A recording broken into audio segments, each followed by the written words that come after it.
歡迎收睇招積珠海嘅頻道。呢一期同你分享一味柱侯肥鴨。半邊江鴨洗乾淨擎乾水，鴨個表皮呢，我哋抹匀啲老抽，熱鑊落油，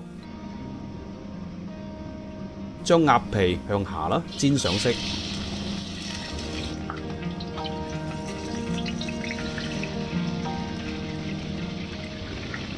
上好色，我拎出嚟備用啦。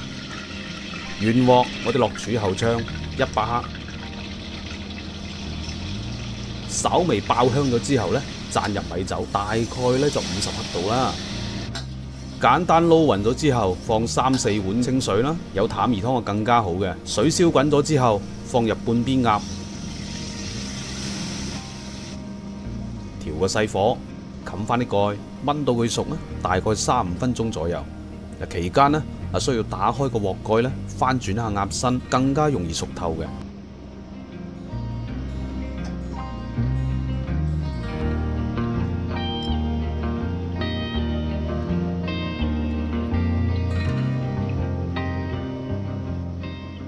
燜熟咗之後，撈起個鴨身，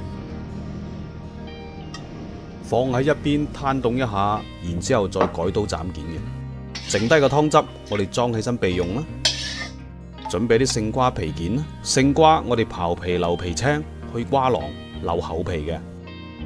熱鑊落油啦，將蒜蓉、蔥絲爆香佢啦，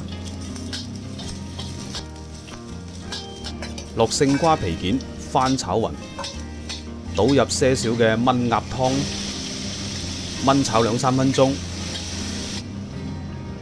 將勝瓜皮炒到緊熟，咁就可以裝起身備用噶啦。鴨肉唔辣手啦，簡單改刀斬件，放喺勝瓜皮半碟嘅長碟上邊。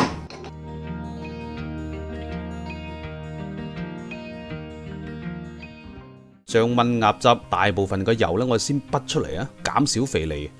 將滗去大部分嘅油份嘅湯汁啊，我哋重新回鑊加熱，將起出嘅鴨骨呢，我哋一齊放入去啦。細火燜20分鐘，收汁。燜好之後，夾起啲鴨骨，由湯底咧加入3克嘅雞粉啦，翻炒均勻，勾個芡，稍微勾緊少少，放些少個麻油啦，落啲包尾油，炒勻裝起身。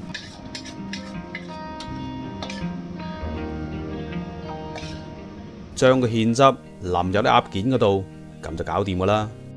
中意豉香味嘅觀眾不妨可以試一試啦，豉香味係非常之濃郁，入口甘甜。中意食鴨肉嘅觀眾，請你關注訂閱招積珠海嘅頻道，咁樣可以第一時間為你推送我哋頻道入邊最新鮮嘅美食影片。多謝你嘅收睇，下期見，拜拜。